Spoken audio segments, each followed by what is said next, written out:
Olá, saudações filosóficas, sejam todos muito bem-vindos ao segundo café filosófico do projeto Filosofia na PG. Hoje vamos tratar do filósofo Sócrates, dando sequência nessa vertente ou atividade aí do projeto. Vamos tratar desse filósofo aí do período antigo da filosofia grega.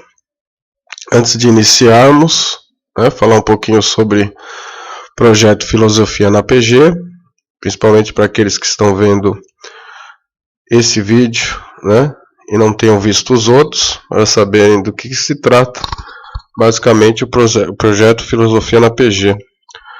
Então, o projeto é constituído de 3 atividades, que é o café filosófico, o sarau litero filosófico e o GF, que é o grupo de estudos de educação emocional em filosofia. Essas 3 atividades é que compõem o projeto Filosofia na PG, que concorreu aí ao edital da Secretaria da Cultura e Economia Criativa do Estado de São Paulo, patrocinado aí pelo PROAC, Edital 24 de 2019 de ações de incentivo à leitura.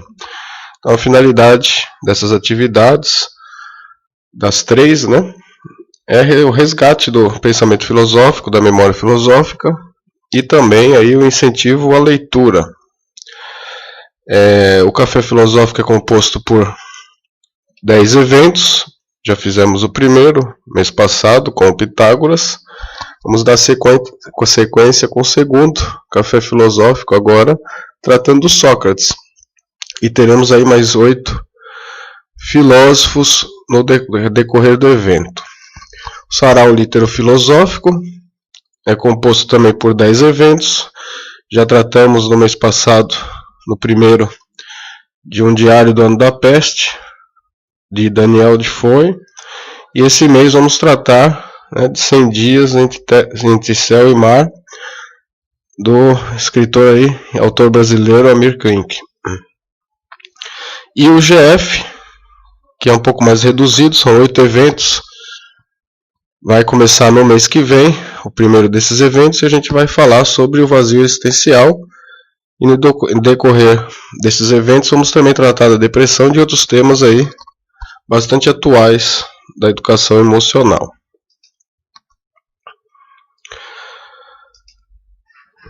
Falar mais um pouquinho agora do evento de hoje, que vai ser o Sócrates, café filosófico sobre o Sócrates. Vamos tratar aí, sendo os 10 eventos, já tratamos do Pitágoras, que foi aí um dos pré-socráticos, é o representante aí desse período dos pré-socráticos.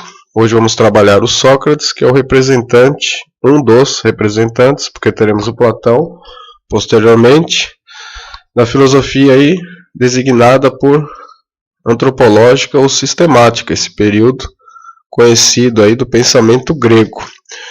Vamos tratar então do Sócrates e depois vamos passar aí para o Platão e em sequência vamos dar continuidade tratando da filosofia medieval, da filosofia moderna e da filosofia contemporânea, trazendo sempre nesses períodos 1, 2, até 3 filósofos aí como representantes dessas respectivas épocas. Vamos lembrar também aqui, que o projeto Filosofia na PG era para ser executado na escola pública Professor Laudelino dos Santos, com os alunos, certo? De modo presencial, mas como teve o advento aí da pandemia de Covid-19, foi autorizado a apresentação desses eventos durante 4 meses no modo online. É o que estamos realizando. Agora, com a volta, talvez aí em setembro, 8 de setembro, vamos ver como que o governo vai tratar essa situação e fica para ser decidido depois se vamos retornar aí com essas atividades no meio físico ou se vamos permanecer de modo online, virtual. O fato é que, de um jeito ou de outro, o projeto vai ser executado até o final. Então vamos iniciar, né? Falar do Sócrates, filósofo aí grego, que é um grande marco da filosofia. Não daria para fazer um projeto de filosofia sem trabalhar a filosofia do Sócrates. Vamos tratar dele, vamos usar basicamente aí 3 autores. Will Durant, que tem a História da Filosofia, que é um livro bastante conhecido pelos estudantes de filosofia, pelos professores de filosofia. Vamos usar também Herculano Pires, que tem a obra Os Filósofos, que trata lá de alguns filósofos. O principal diferencial da obra do Herculano Pires é uma típica abordagem, né, diferente das demais, né? Costuma aí apresentar umas facetas que outras obras não exploram tanto. E vamos também tratar aí do Sócrates, trazendo aí como referência Umberto Padovani, que é um filósofo aí ligado ao catolicismo, principalmente para ver como que ele trata essa questão do Sócrates e do Daimon, que a gente vai ver no seminário, né, na apresentação aí de hoje. Então o Sócrates, temos uma imagem dele aí, a imagem, a morte de Sócrates, foi retratada numa pintura. Vemos uma imagem bem real do que geralmente aconteceu ali, né? Tanto é que o pintor pesquisou bastante para fazer esse retrato. Vemos ali no centro Sócrates recebendo a cicuta, que seria aí o líquido, né, que ia desencadear a sua morte, né? Lembrando que Sócrates foi condenado à pena de morte, né, por a democracia ateniense, uma minoria, né, de indivíduos que acabaram ali na hora do julgamento constituindo a maioria de votos para fazer a execução do Sócrates. Sócrates ficou aí preso aí durante um mês mais ou menos até a execução, né, ser definitiva, por causa de certas dificuldades, né, de se executar a pena de imediato, por causa da cultura, que havia uma embarcação que teria que voltar ainda para Atenas, então teve que se esperar esse tempo para que se pudesse executar a pena. Temos aí a cicuta, que é o veneno que ele tomou, né? Esse momento aí é relatado em algumas obras, principalmente no Fédon de Platão, né? Que aí vai haver uma discussão entre esses indivíduos que estão cercando Sócrates. Sócrates vai aproveitar para dar uma lição ali sobre a imortalidade da alma, né? Fazer um diálogo a esse respeito, que Platão escreve muito bem e retrata que foram esses momentos, né, da pena de morte aí do Sócrates. A questão da morte é um tema que vai ser bastante discutido nesse momento, né? Sobrevivência da alma após a morte, conservação da sua individualidade, etc.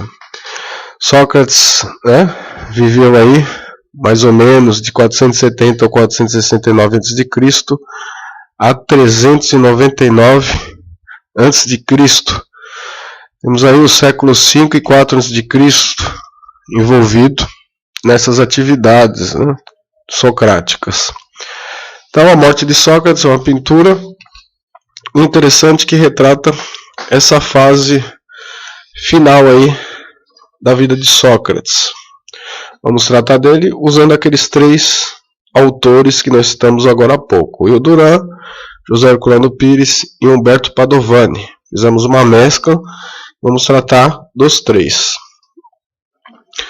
Vamos para a primeira imagem do slide, na qual temos uma citação aí do lado esquerdo, e do direito uma imagem bastante elucidativa. A nossa primeira introdução aí ao pensamento de Sócrates e da sua filosofia. Temos ali o Sócrates, uma escultura de Sócrates e algumas indicações. Platão, que é um aí dos que escrevem sobre Sócrates, foi seu discípulo, certo? Na obra platônica é onde a gente vê um Sócrates aí retratado de modo muito afetivo e real, né? Tanto é que Platão aí, sendo seu discípulo, além de tratar a vida de Sócrates, escrevia muito bem. Nós podemos ver muitos dos relatos de Sócrates nas suas obras, né, de Platão. Colocamos ali como exemplos diálogos socráticos que envolvem diversas obras, né? Apologia de Sócrates, Fédon, outros diálogos, Críton, entre tantos outros, que nós vamos ver ali Sócrates sendo tratado ali, sendo trabalhado pela filosofia platônica ou socrática, né? Muito difícil a gente fazer essa distinção, saber até em que momento é o Sócrates que está falando, em que momento é o Platão, o que é filosofia do Sócrates ali, o que é do Platão. Então essa distinção é muito difícil de ser feita, porque eles se confundem os dois, né? Basicamente aí nas obras literárias, filosóficas do Platão. Temos outro indivíduo, do qual nós podemos conhecer muito da vida do Sócrates, que é o Xenofonte. Aí uma versão diferente da vida do Sócrates.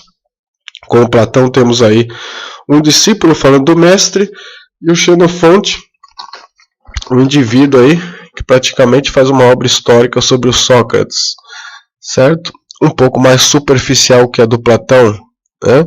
Uma descrição mais geral em Xenofonte.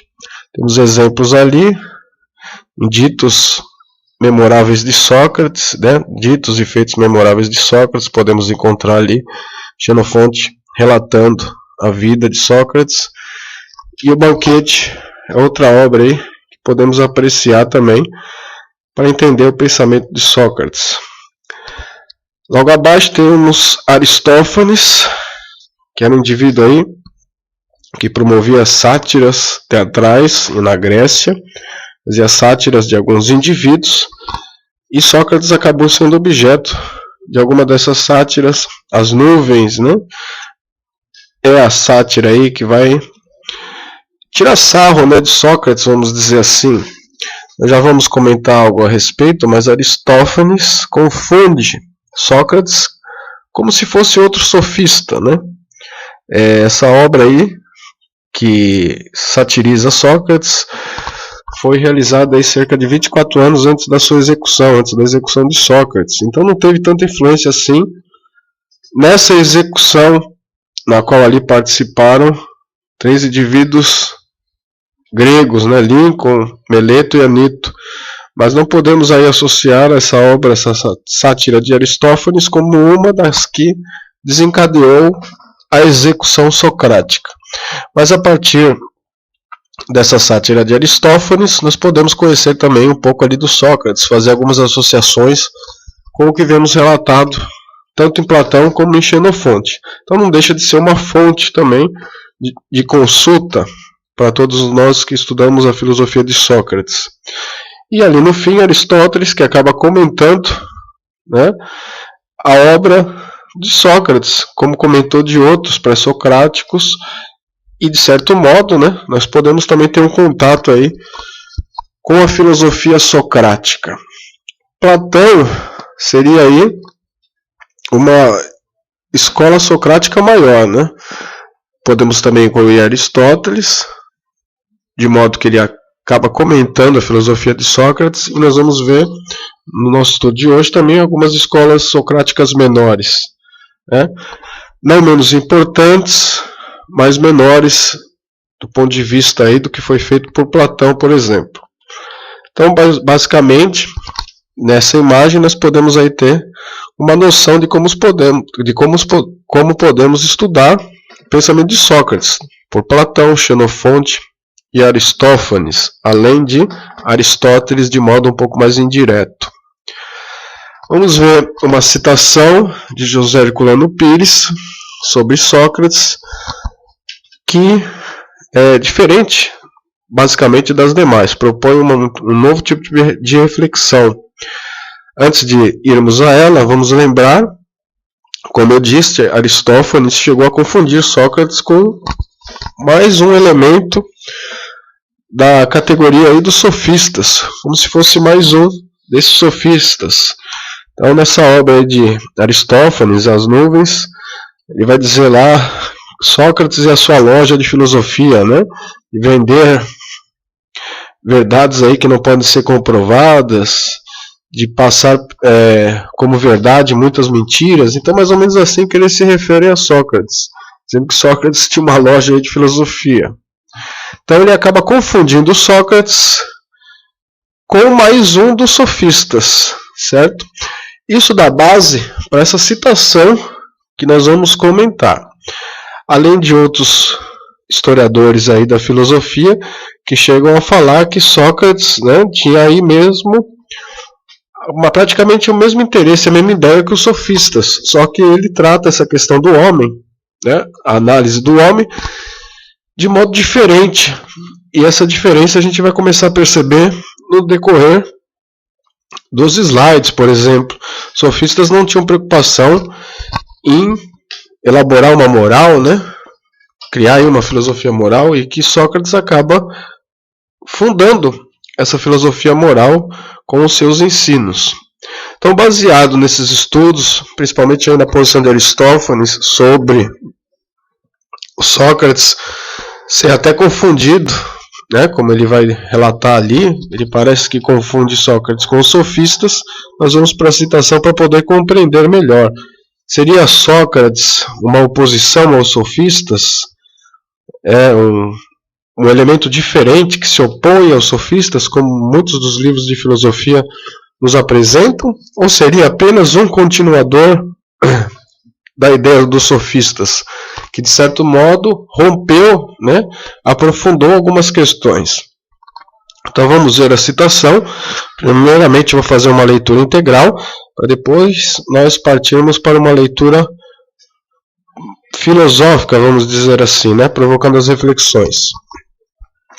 Sócrates não representa uma contra-revolução na filosofia, como parece à primeira vista, mas um desenvolvimento necessário da revolução sofística. Os revolucionários muitas vezes se extraviam na ação, e as revoluções acabam na estagnação que haviam combatido, ou na dispersão espiritual de suas forças. Por outro lado, as revoluções não começam nunca na plena compreensão de seus objetivos.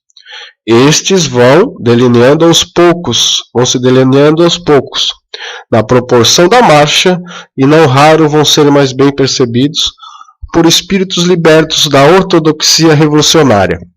Foi o que aconteceu com os sofistas, cujo movimento degenerou, por falta mesmo de mais perfeita visão, na esterilidade da simples tagarelice. Então vamos compreender isso melhor, né, fazendo análises de acordo com determinados trechos. Então começa lá dizendo Herculano Pires que Sócrates não representa uma contra-revolução na filosofia, como parece à primeira vista, mas um desenvolvimento necessário da revolução sofística.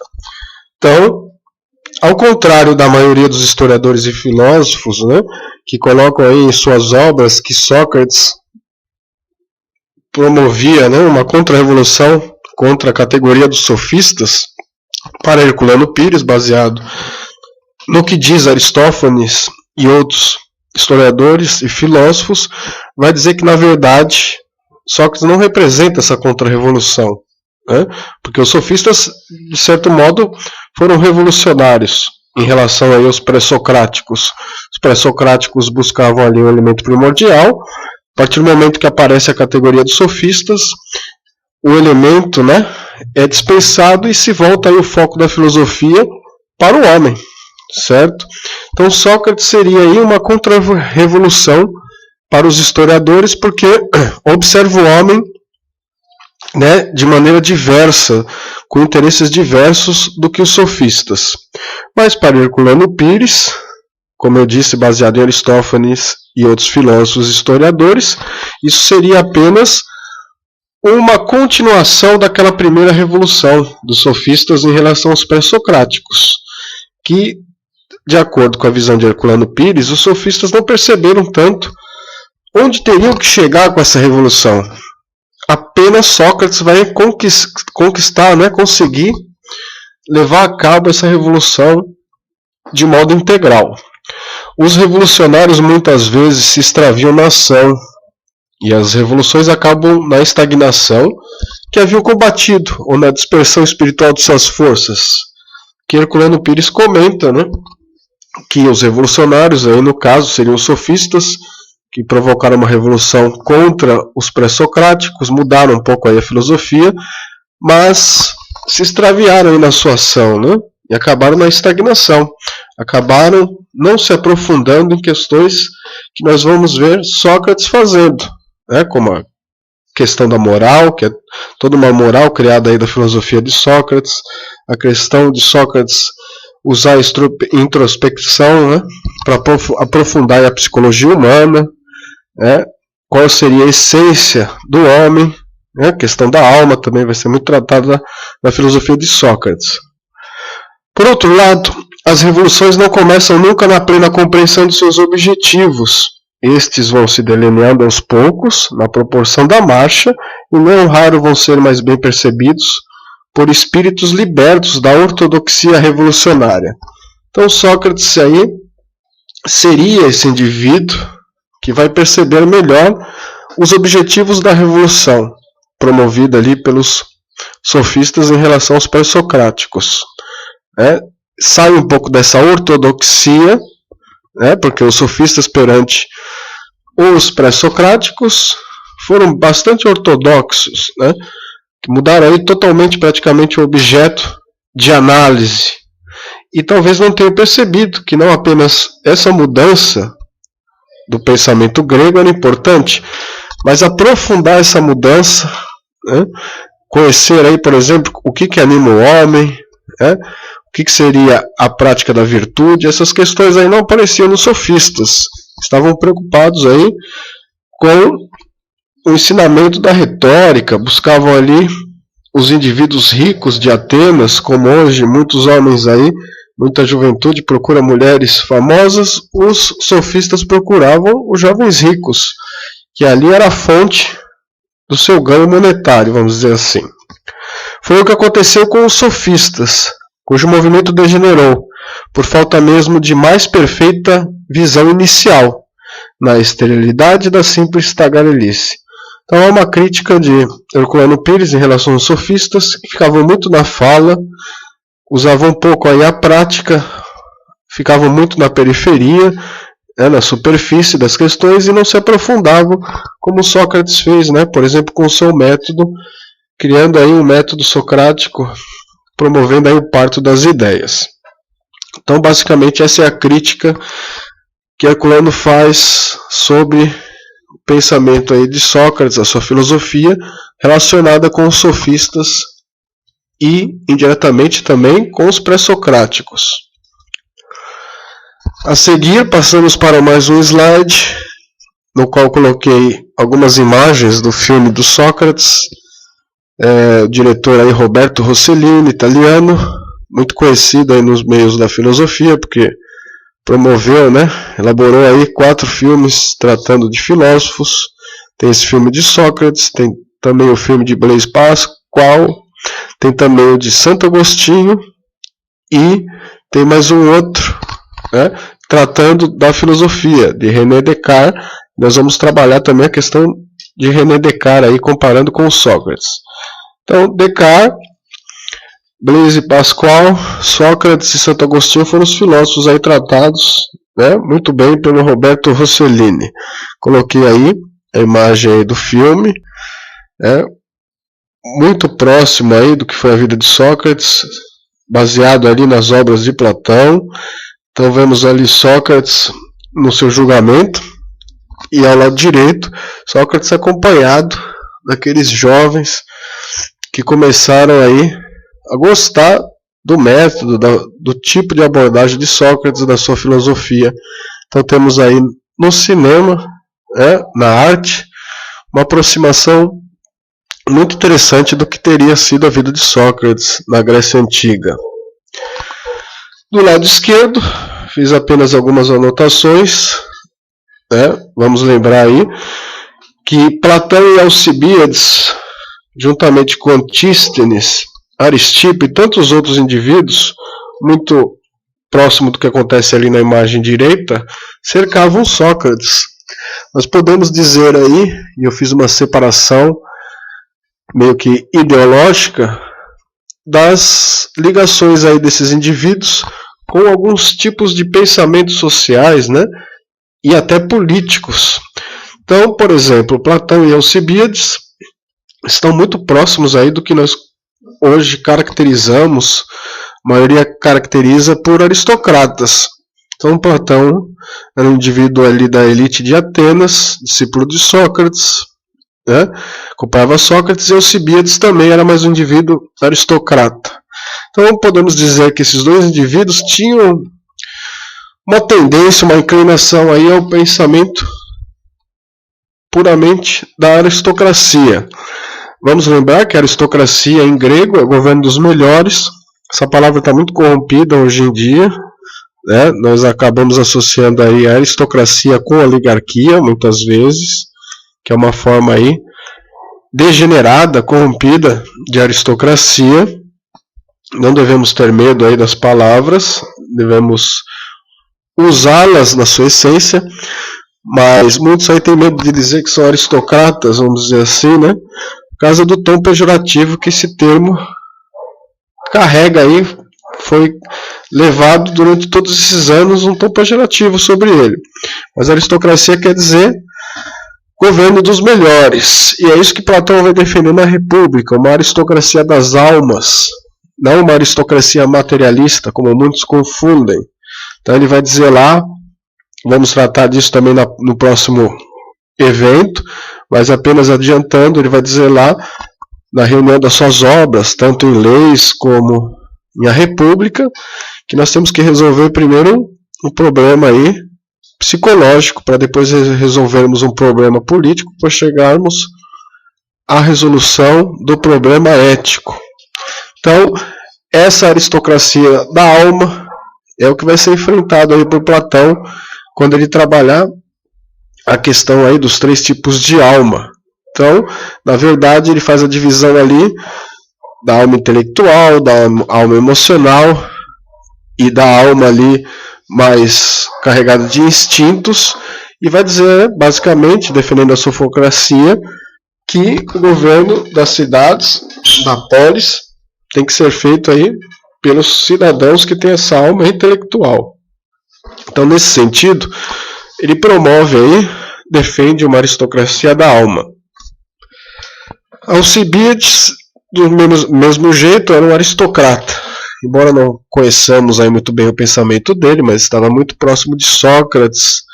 Existem algumas imagens aí, até que são apontadas aí como sendo Alcibíades em proximidade com Sócrates. Antístenes, que era meio que socialista, vamos dizer assim, né? Tinha uma inclinação, uma tendência ao socialismo, do que nós entendemos por socialismo hoje, muito preocupado com as questões sociais da Grécia, etc. E Aristipo, anarquista, um pouco mais radical, querendo aí o fim, né, da democracia ateniense. Então todos os 4 aí, né, mais Sócrates, mais aqueles outros elementos que se colocavam aí em volta com Sócrates, muitos deles eram críticos à democracia ateniense. Todas as escolas de pensamento social tiveram ali um representante, talvez a sua origem, o que nos faz pensar, né?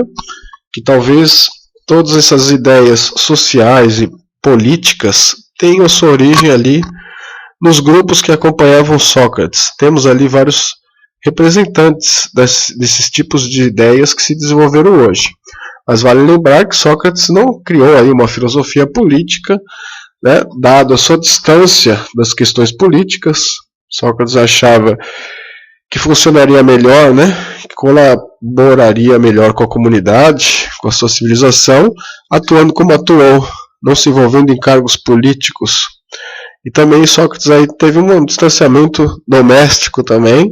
Então são 2 questões que precisam ser lembradas, né? Sua atividade aí era mais externa e ele ficou um pouco longe aí da questão familiar. Então todas as escolas de pensamento social tiveram ali um representante, talvez a sua origem, né?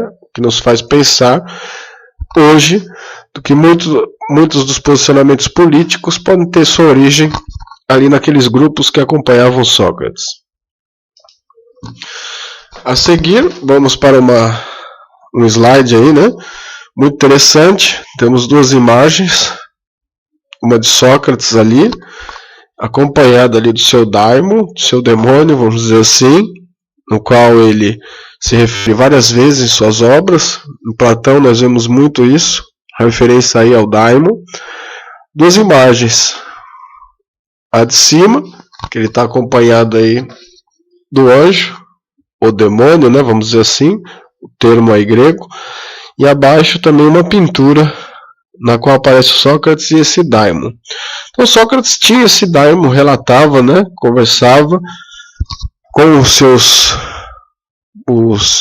amigos, né, que acompanhavam ele lá nas suas discussões sobre essa experiência com esse daimon, que segundo ele, né, lhe informava algumas situações, lhe prevenia de alguns acontecimentos, e nós vamos ver que no momento ali do seu julgamento, da sua execução, esse daimon não se pronunciou, embora tenha se pronunciado em momentos, vamos dizer assim, menos importantes, talvez, né, do nosso ponto de vista, mas naquele momento lá não empreendeu, né, não disse nada para Sócrates para que não fosse executado, para que tentasse fugir da pena.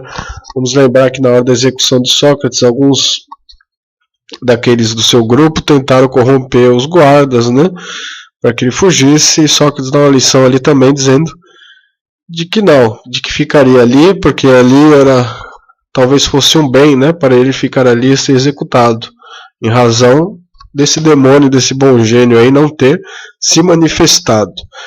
Mas vamos compreender melhor, né, com as citações que eu coloquei aí, o que seria esse bom gênio, né? Sócrates compreendeu que a sua missão era de transtornar esse meio estagnado, onde as poças verdes da vaidade, da ignorância e dos interesses criados se haviam tornado miasmáticas. E para cumprir essa missão, que Apolo lidera e o seu demônio confirmava, começou a fazer aos outros as perguntas que Protágoras aplicara no início da Revolução Sofística, para destruir a muralha do pretenso saber acumulado. Então vamos entender isso direito, né? Vamos lembrar que Sócrates, né, depois de ouvir o que Xenofonte consultar ali o oráculo de Delfos, né, porque achou estranho, né, o comportamento de Sócrates, bastante curioso, foi consultar o oráculo de Delfos sobre quem seria Sócrates, né, e o oráculo de Delfos disse lá, se pronunciou dizendo que Sócrates era o homem mais sábio entre os homens, certo? E Xenofonte foi dizer isso para Sócrates. Sócrates teve que meditar a respeito dessa frase e acaba chegando ali na sua grande reflexão, né? Só sei que nada sei, que dessa maneira ele se colocava em vantagem sobre os outros, também sobre os sofistas, vamos dizer assim, né? Que achavam que sabiam tudo, na verdade não sabiam nada, e de toda a população praticamente de Atenas, que nós vemos isso muito na obra de Sócrates. Sócrates vai questionar ali políticos, vai questionar indivíduos da arte, da poesia, indivíduos ali que magistrados, né, que achavam que sabiam alguma coisa e na verdade nem os temas relacionados ao seu ofício conheciam de verdade, né? Isso vai ficar muito evidente nos diálogos que Platão nos relata ali sobre Sócrates. Então, Sócrates compreendeu que a sua missão era de transtornar esse meio estagnado, onde as poças verdes da vaidade, da ignorância e dos interesses criados se haviam tornado miasmáticas. Então, Sócrates acabou entendendo que a sua missão, dada por Apolo, ali, depois de ficar sabendo do que teria dito ali o oráculo de Delfos, a Xenofonte, percebeu, depois de meditar, né? Nós vamos ver que Sócrates, ele examina primeiro ele mesmo, depois passa a colaborar com os indivíduos para esse autoexame. Então Sócrates fez essa reflexão, percebeu que sua missão era transtornar esse meio estagnado. O que seria esse meio estagnado? O próprio meio intelectual de Atenas, né? Representado aí pelos sofistas, pelas classes abastadas, que se encontravam aí meio que estagnadas. Muita vaidade, né? Muita arrogância, muito orgulho, muito egoísmo, nós podemos dizer, né? Então Sócrates vai transtornar, vai modificar, né? Vai provocar algumas mudanças nessa sociedade, que segundo aí o Herculano Pires, esses meios aí estagnados, além da vaidade, tinham ignorância e interesses criados que se haviam tornado miasmáticos. A ignorância também acontecia. A ignorância no sentido de não saber realmente os conceitos, os objetos, dos bens, dos valores, né? Porque muitos dos gregos usavam o quê? Usavam as palavras, os discursos com os quais pensavam conhecer as coisas. E Sócrates vai mostrar com o seu método que, na verdade, nós temos que conhecer o conceito. Que, na verdade, as nossas palavras são apenas vestes. Então, Sócrates vai modificar isso com a sua prática. E para cumprir essa missão que Apolo lidera e o seu demônio confirmava, começou a fazer aos outros as perguntas que Protágoras aplicara no início da Revolução Sofística, para destruir a muralha do pretenso saber acumulado. Então, na sequência, ele parte para cumprir essa missão, né, de promover aí o autoconhecimento em todos os cidadãos, revelar aí basicamente o conceito que o indivíduo traria aí na alma, que é a ideia do parto das ideias, do seu método aí, a maiêutica. Então, Apolo e seu demônio confirmava, né? Porque em nenhum momento ali o seu bom gênio ou o seu demônio se colocou contra esse tipo de prática que ele fazia. Percebeu que essa era a sua missão, né? E dado que não teve oposição, né, do seu demônio, entendeu que estava cumprindo a sua missão. Aí fazia perguntas para os cidadãos, que nós já vamos ver como que se dava esse método. Protágoras aí talvez o sofista mais importante de todos, né? Então ele aí é indicado por Herculano Pires, Protágoras, como sendo aí o iniciador da Revolução Sofística, que é depois aprofundada e complementada pelo próprio Sócrates, com essas ideias que nós vimos, né? Consciência aí da sua missão, o método que ele vai empreender aí e vai construir a filosofia socrática.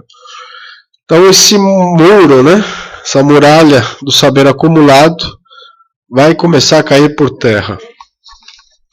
Ao contrário dos sofistas que ensinavam por dinheiro e dos antigos filósofos que organizavam suas escolas em forma de confrarias, Sócrates resolveu trabalhar como livre atirador, que é interessante. Os sofistas cobravam aí, né, para ensinar, principalmente buscavam aí os jovens ricos da sociedade grega para ganhar dinheiro, não se preocupavam em ensinar a verdade, né, nem distinguir a verdade da mentira, o bem do mal, etc. Bastava ali um ensino superficial que colocasse os jovens ali de Atenas capacitados ou preparados para as discussões políticas da democracia ateniense. Então Sócrates vai se opor, né, contra essa situação, ou segundo o Herculano Pires, vai aprofundar, né, o que os sofistas aí, colocados aí como primeiros revolucionários, não entenderam direito, né, no que consistia essa revolução.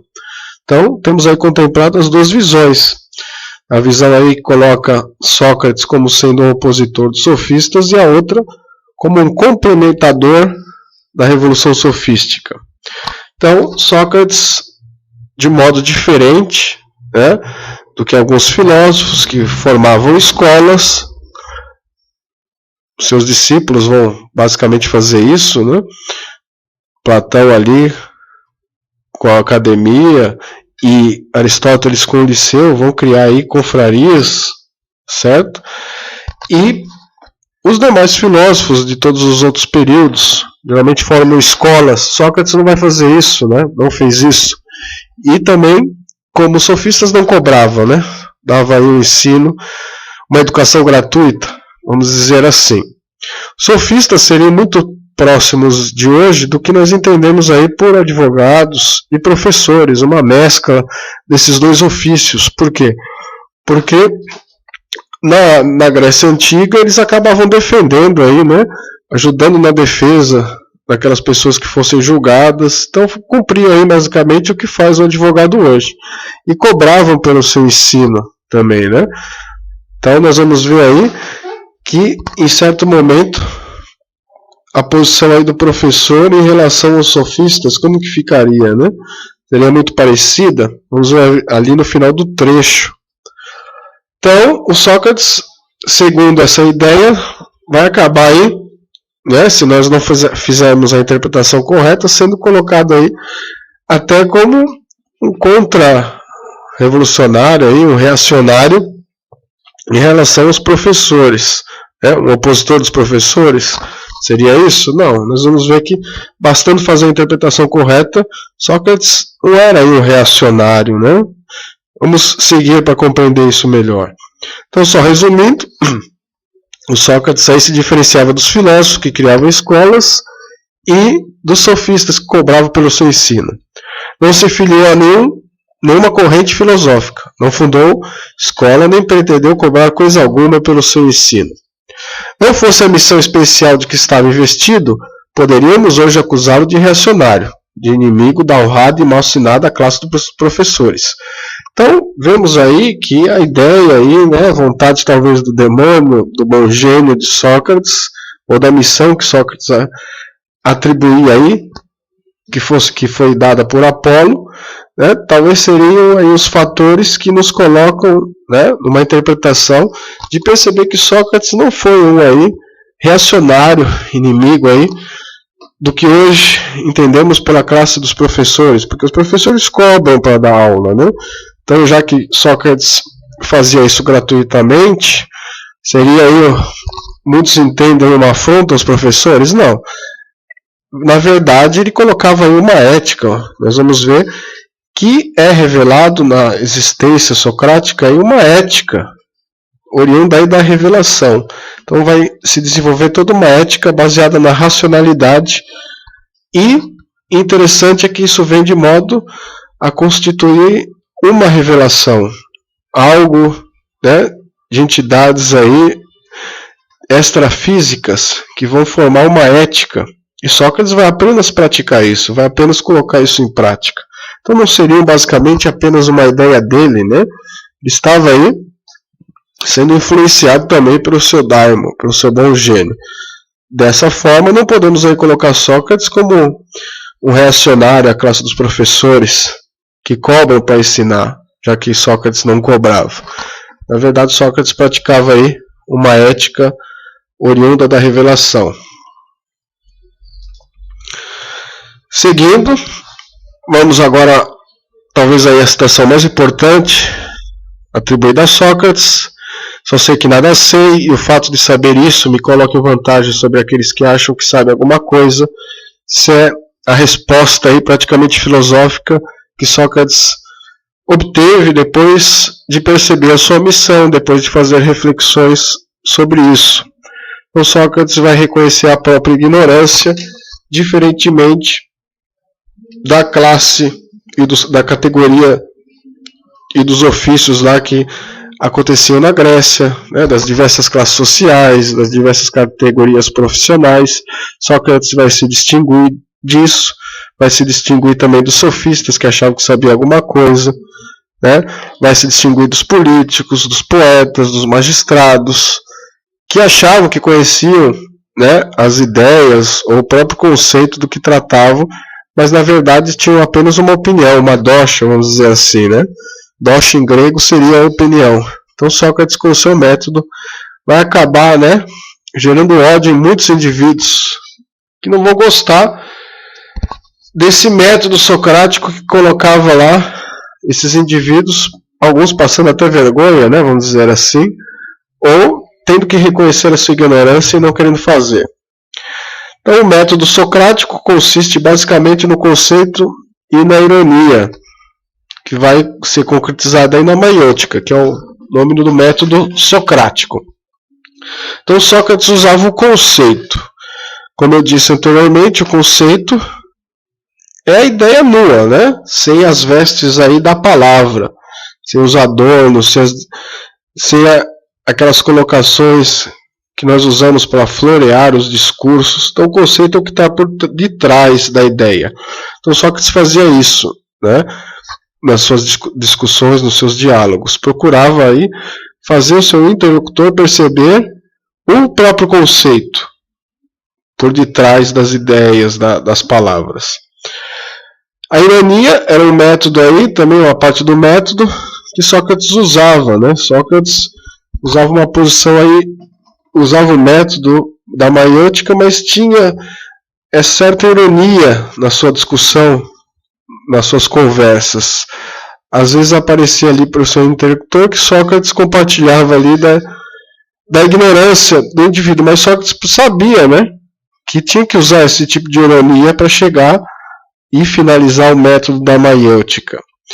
Então, Herculano Pires vai dizer que Sócrates ele herda aí o ofício do pai, Sofronico, escultor, e da mãe, Finareta, parteira.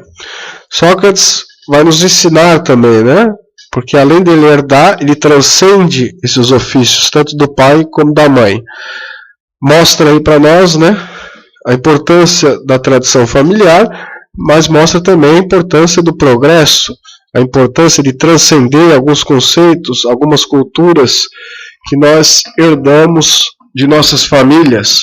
Então Sócrates vai ser também um escultor e um parteiro, de modo transcendente. Sócrates vai transcender, né, nesse sentido. Por quê? Porque Sócrates aí vai ter uma arma, que é o conceito, uma lâmina, que é a ironia. Nisso tudo consiste o seu método, a sua maiêutica. Então Sócrates, com essa arma, com esse instrumento que é o conceito, e com a sua lâmina, que é a ironia, vai ele mesmo se perfurar, né, para atingir a sua alma e gerar o seu autoconhecimento.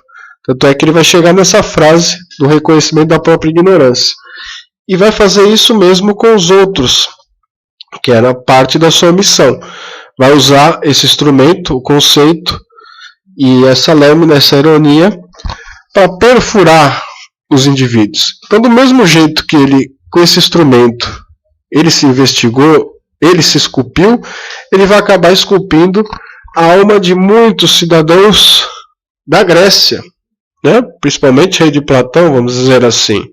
Então, nesse sentido que Sócrates herda aí, dá continuidade e transcende a profissão, o ofício, né, herdado do seu pai, que era o de ser escultor. Mas em vez de esculpir pedras, como fazia seu pai, dava forma ali às pedras, ele vai esculpir almas, que é algo muito superior e algo muito mais transcendente. E desse jeito ele acabava provocando o parto das ideias, como a sua mãe fazia com o parto de corpos. Então, a ideia de Sócrates é de que o indivíduo ele carrega em si mesmo o conceito, que não basta, não é simplesmente ele transmitir esse conceito para o indivíduo, ele provocar esse parto das ideias que todos nós carregamos. Então, nisso que consiste a maiêutica, que é o parto das ideias, a utilização do conceito e a ironia. Vamos ver mais detalhadamente o que seria esse conceito. O conceito é essa abstração da coisa, essa realidade subjetiva que constitui o mundo verdadeiro do homem, sobreposto ao concreto em que vive o animal. O conceito é uma conquista da evolução psíquica. É o momento em que a mente se liberta do objeto, criando seu próprio universo. Uma vez compreendida a sua função, conhecido seu valor, o espírito se livra do peso da matéria. A antinomia existencial se define. De um lado está a coisa, o objeto, a matéria, na sua diversidade, na sua confusão. De outro está o espírito que percebe, que capta, que apreende essa diversidade, e no meio, entre um e outro, está o conceito, representação pura do impuro, imagem perfeita do imperfeito, simbologia homogênea do heterogêneo, intermediário entre o ser e o não ser, chave de controle de toda a realidade. Então vamos fazer uma leitura filosófica para entender esse conceito agora de modo mais detalhado. O conceito é uma abstração das coisas, né? É uma realidade subjetiva de cada um. Isso que consiste o conceito.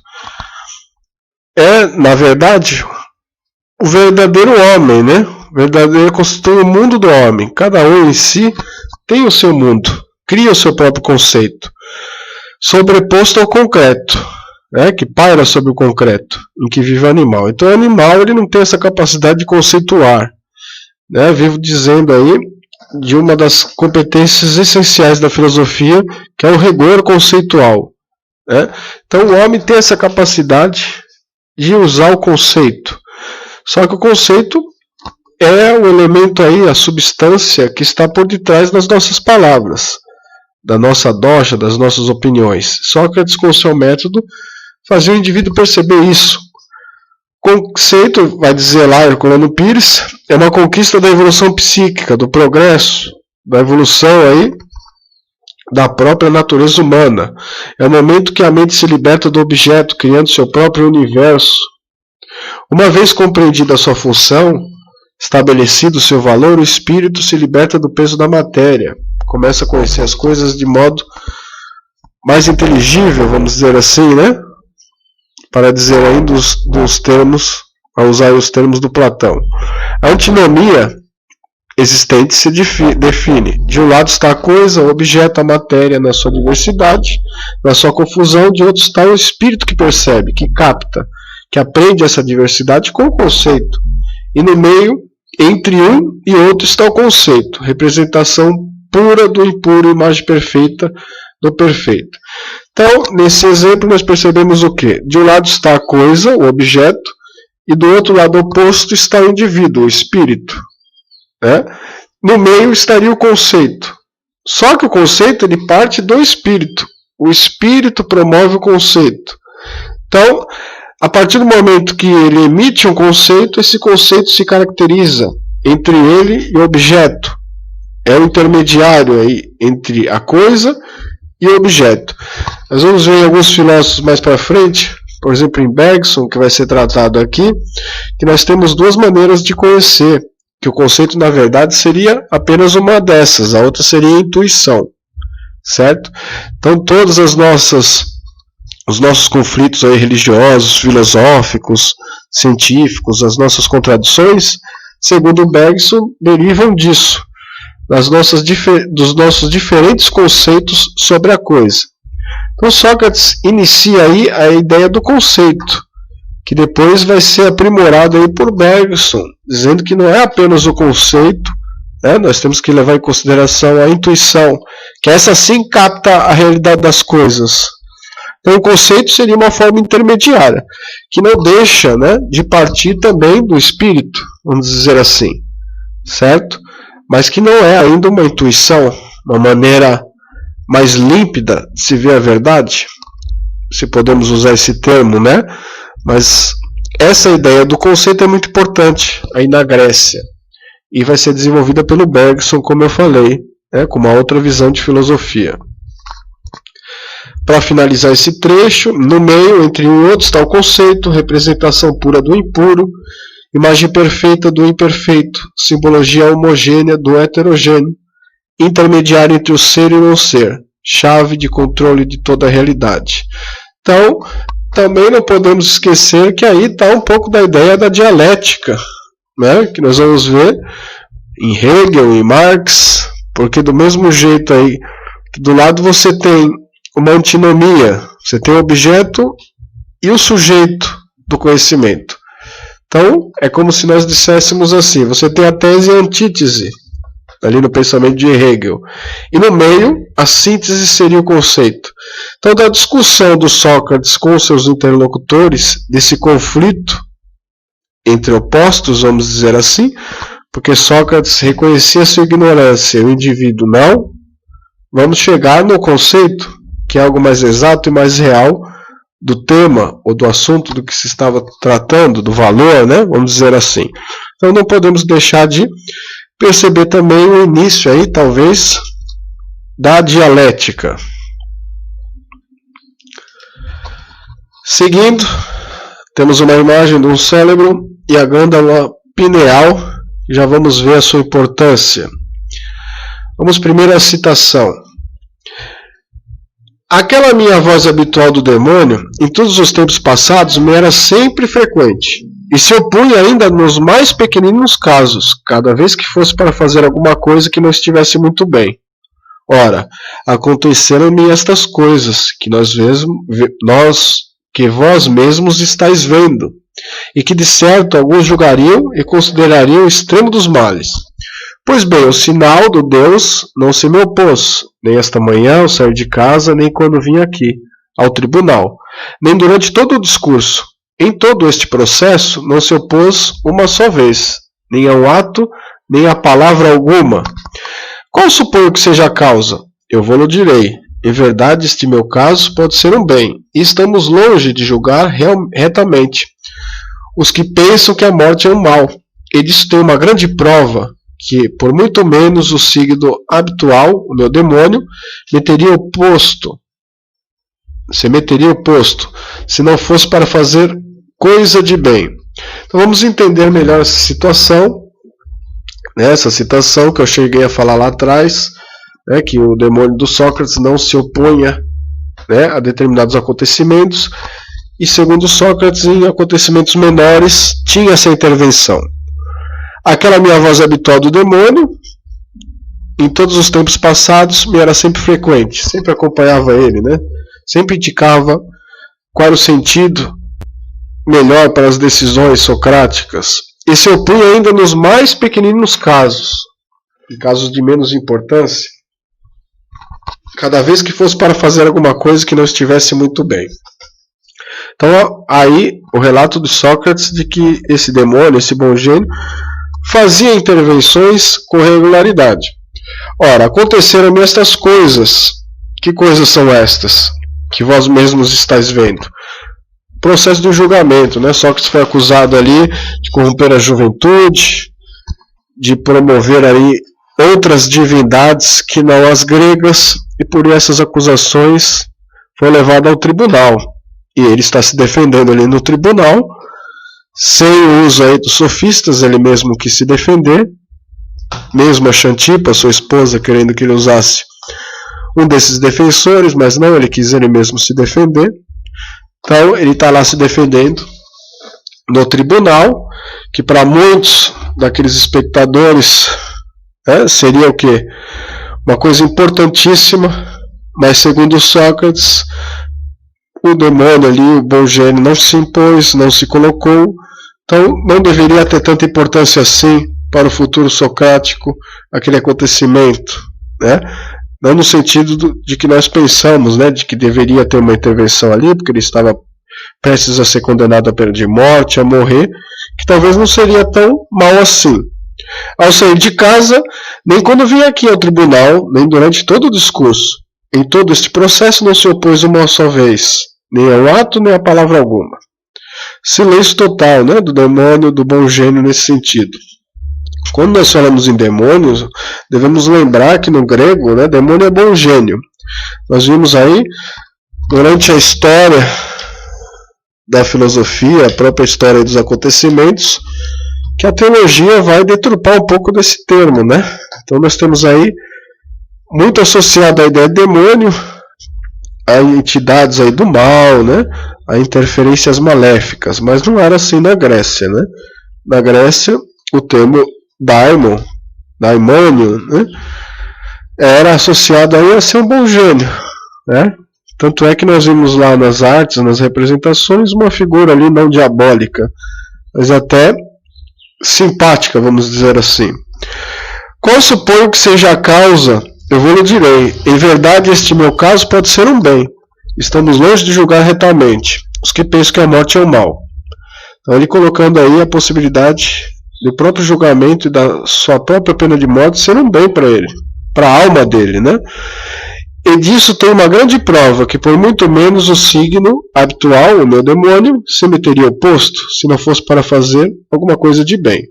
Então, segundo Sócrates, esse demônio sempre se manifestava com regularidade, indicando aí práticas éticas, por isso que nós vamos dizer que se cria toda uma ética a partir dessas revelações, tanto de Apolo como do demônio. É criada uma ética que é revelada a Sócrates, e Sócrates acaba praticando ela, acaba exercitando ela, e acaba sendo aí um modelo de prática ética. O Pires, né, José Herculano Pires, vai provocar uma reflexão depois de nos colocar a par dessa situação. Seria esse demônio o quê? Uma voz interna da intuição? Uma voz divina como a do oráculo de Delfos? Um puro instinto natural profético? E aí cita o Hildebrandt? Ou uma entidade intermediária entre os deuses e os homens, como em Hesíodo? Então vamos entender essa proposta aí colocada por Herculano Pires. Seria uma intuição, uma voz interna da intuição, né? Fruto aí proveniente da mente. Então, que muitos defendem essa ideia, né? Muitos historiadores vão dizer que Sócrates não conversava com uma entidade, ele apenas ouvia a sua voz interna, uma dupla personalidade, podemos dizer assim, a psicologia poderia colocar dessa forma. Ou seria uma voz divina como a do oráculo de Delfos, uma entidade externa que fazia interferências ali. Vamos lembrar que o oráculo era uma instituição muito respeitada nas civilizações antigas, certo? Dava vaticínios aí em relação à religião, à política, e influenciava a civilização com algumas revelações. Seria isso, esse demônio socrático? Uma entidade externa que, muito parecida com o oráculo, se manifestava? Um puro instinto natural profético, como diz ali o Hildebrandt, seria um profeta, Sócrates, muito próximo ali dos profetas das obras religiosas, teria esse dom? Ou uma entidade intermediária entre os deuses e os homens? Então vamos pensar da seguinte forma. Você pensa aí nos deuses, nos homens e intermediários. Então seria um desses intermediários o demônio socrático, como em Hesíodo? Então é colocado aí Hesíodo, né? Mas nós não podemos esquecer de Descartes, não podemos esquecer de Homero, de outros tantos, né? De outras tantas personalidades. Nos Estados Unidos nós vemos isso também, né? Alguns presidentes aí se consultando, Lincoln, né, por exemplo, se consultando com entidades aí extracorpóreas. Então vamos apenas lembrar aqui, né, que Hesíodo fala sobre a sombra trágica lá nas suas obras. O que seria essa sombra trágica? Uma entidade espiritual que ele acompanhava, que acompanhava ali o personagem nas suas obras, os personagens das suas obras. O que seria, né? Então, o Hesíodo, né, Trabalha os Dias, uma das suas obras, né, o escritor aí, autor da mitologia grega, fala sobre essa sombra trágica, que aqui o Herculano Pires relembra, né, que seria aí uma entidade intermediária entre os deuses e os homens, essa sombra trágica que atuava. Que mais? Hesíodo, nós podemos aí falar também do próprio Descartes, que vai se referir lá nas suas obras sobre o hóspede da glândula pineal, por isso que eu coloquei essa imagem. A pineal é aquela glândula que está em rosa aqui, né, roxo, bem no centro do cérebro. Nós temos uma ideia do posicionamento da pineal, basta nós colocarmos o dedo na altura aqui, no meio dos nossos olhos, bem no início aqui do nariz. Então seria como um terceiro olho, vamos dizer assim. Você colocaria ali o dedo, se desse para a gente chegar com o dedo ali no meio do cérebro, então é ali mais ou menos que fica a glândula pineal, que é uma glândula endócrina, que produz aí, faz a excreção de melatonina, né, por exemplo, por organismo, só que é muito estudado no meio científico, no meio espiritual, né? Umas universidades aí abertas à questão espiritual, começando a perceber algumas funções sensoriais da glândula pineal. E Descartes, ele abre essa discussão, né? Depois de escrever aí toda a sua obra sobre a matemática, né? O método, a questão das ideias cartesianas ali, das geométricas, ele vai abrir essa discussão do hóspede da glândula pineal, que seria aí a alma, vamos dizer assim, né? Então é discutido isso até hoje. Então é mais um exemplo aí de algum tema muito parecido com o de Sócrates. Então, a sombra trágica de Homero, o hóspede da glândula pineal de Descartes, o próprio demônio de Sócrates. Então são questões aí um pouco desprezadas pela história da filosofia. Muitos filósofos deixam de enfrentar essa questão, passam ao largo. Nós vamos ver, por exemplo, em Padovani, que embora seja católico, ele chega a mencionar aí, quando ele descreve o Sócrates, a questão do demônio, mas não desenvolve, não explora ela, né? Talvez haja aí uma dificuldade de se explorar essa questão, até mesmo para a teologia católica, né? Como que seria esse demônio, né? E ele acaba até colocando lá que é um bom gênio, né? Ele próprio reconhece essa questão aí.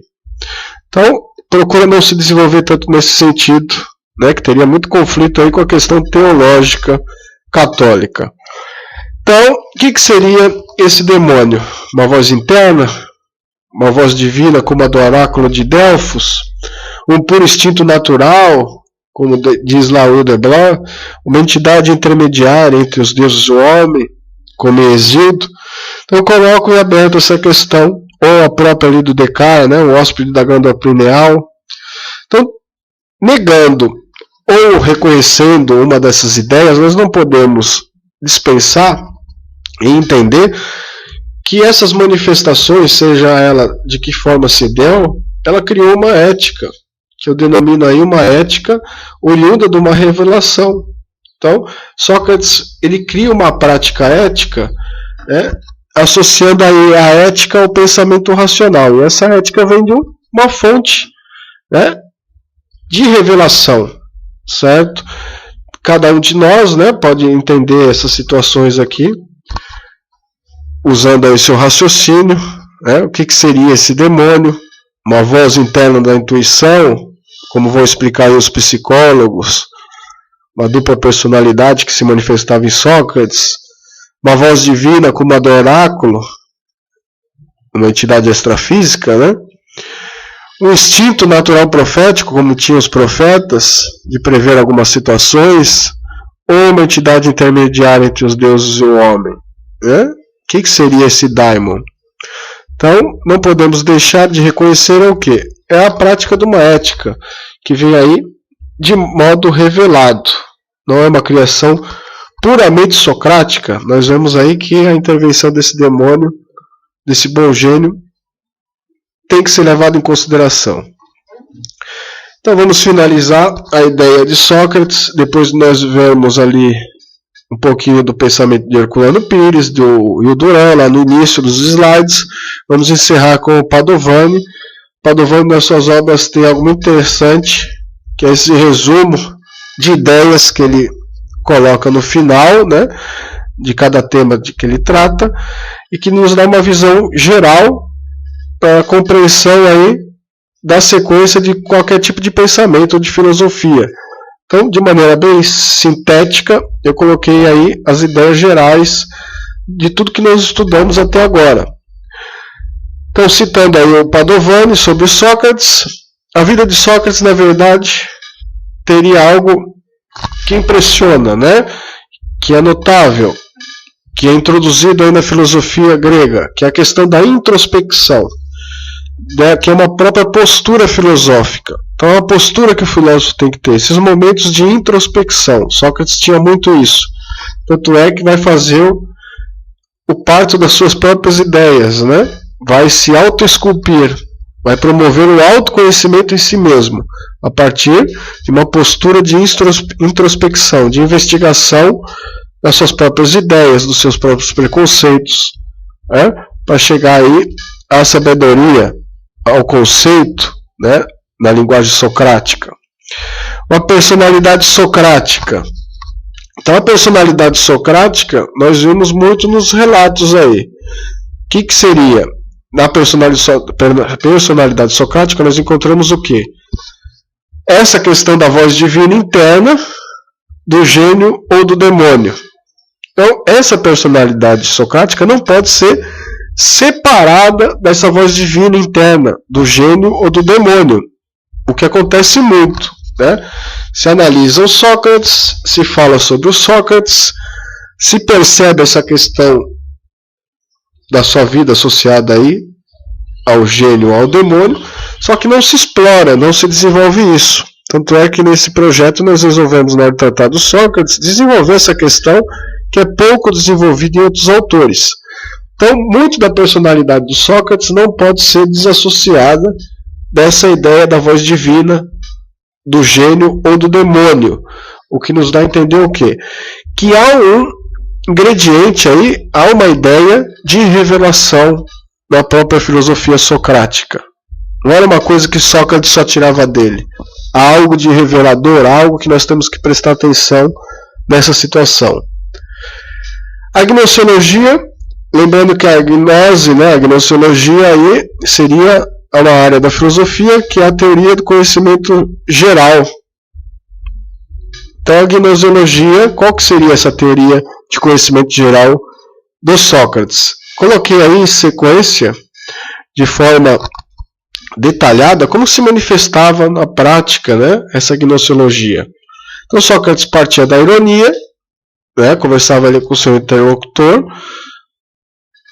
pretendendo passar ali por um interlocutor que ele não estava sabendo do que estava se tratando, que ele tinha uma ignorância, mas aí que consiste a ironia.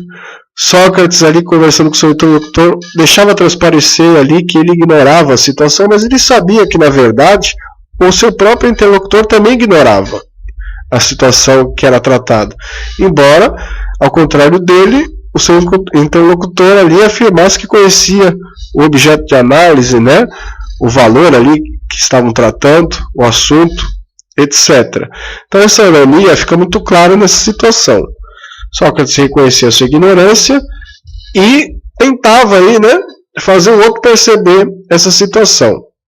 Mas no início da conversa se colocava aí que também como um ignorante, embora ele soubesse que o outro, o interlocutor, também tinha essa ignorância, embora não admitisse.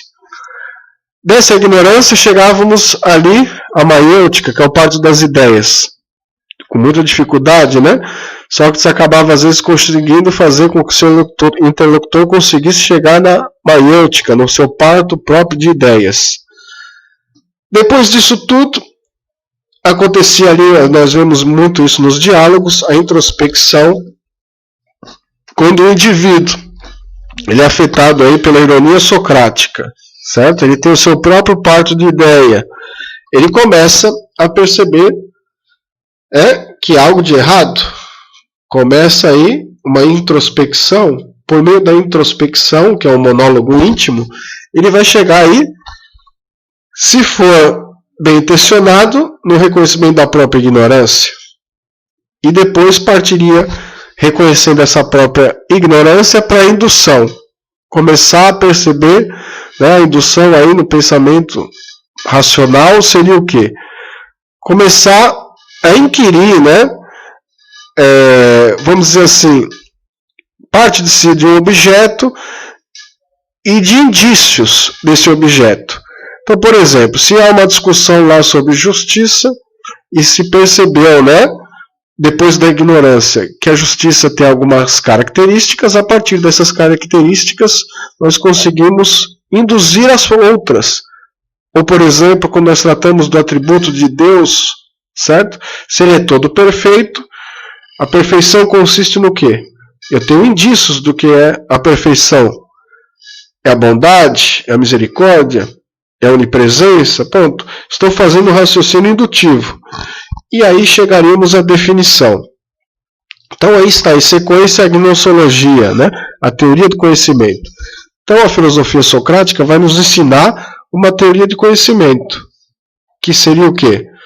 Essa sequência, ironia, maiêutica, introspecção, ignorância, indução e definição. Realizada essa sequência, nós conseguiríamos chegar aí num conhecimento. A moral, Vamos ver o que Padovani disse sobre a moral de Sócrates.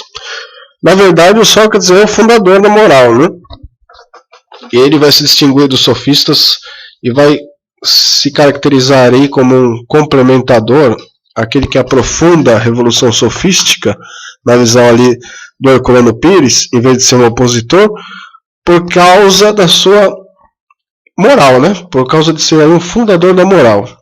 Então ele vai identificar entre eticidade com racionalidade uma igualdade. Então o que nós podemos dizer é que o pensamento socrático ele vai criar uma moral a partir de uma associação da ética com a racionalidade. Então a ética seria algo racional. A própria execução da racionalidade seria algo ético. Então são sinônimos, vamos dizer assim, para Sócrates, tanto a ética quanto a racionalidade. Não dá para falar de ética sem ser racional. E não dá para ser racional sem ser ético. Então, essa doutrina ética racional é que é a fonte, a referência de toda a moral praticada por Sócrates. Então, todas as suas práticas morais decorrem da sua ética racional. As escolas socráticas maiores, né, seriam aí a platônica. Nós poderíamos até colocar Aristóteles, né, que não deixa de ser ali um canal aberto no lago socrático. Pensemos aí no lago que se chama Sócrates, um canal é o Platão, outro Aristóteles. Mas o Platão aí é a escola socrática maior que se desenvolve diretamente. Poderia aqui colocar de modo direto Aristóteles. Mas vamos pensar, né, como a escola socrática maior, o próprio Platão, que é aquele que vai desenvolver as ideias de Sócrates. Aristóteles vai complementar todas essas ideias do pensamento grego, né? Vai acrescentar outras coisas mais importantes. Não se constitui basicamente uma escola socrática direta. Podemos dizer assim, de modo indireto, poderia até estar o Aristóteles aí.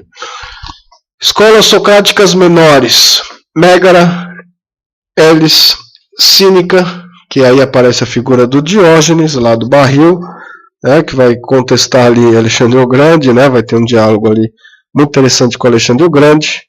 Nós vamos ver ali na filosofia cínica a questão da simplicidade, né? Da vida simples, importância aí de se tomar um copo d'água de um modo diferente do que acostumamos a tomar hoje, né? Sem sentir aí o gosto, sem saborear uma questão simples. Então, a filosofia cínica de Diógenes nos passa muito isso. E também aí devemos pensar de modo crítico também essa filosofia, né? Que se afasta aí do meio social para adquirir uma virtude.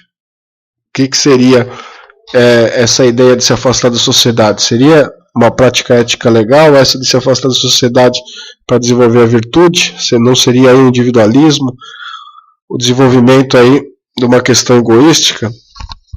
E a cirenaica, do qual essa escola aí, embora seja menor, uma escola socrática menor, vai desenvolver duas filosofias éticas muito conhecidas do período ético, o estoicismo e o epicurismo.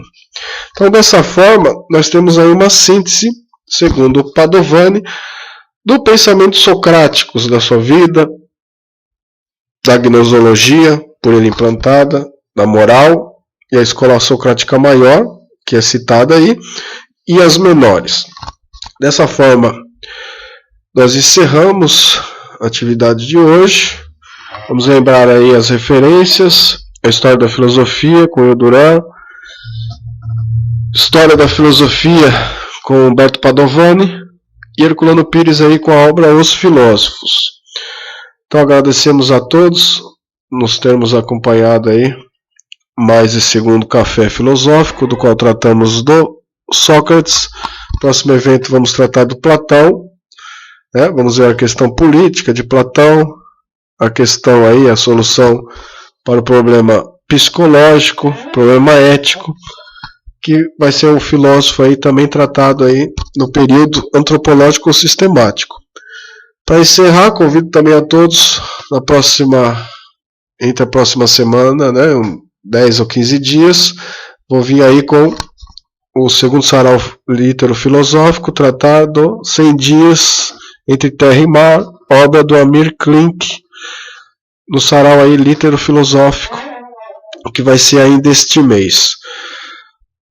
Peço que vocês curtam a página, nossas redes sociais, nos acompanhem nesse projeto, ok?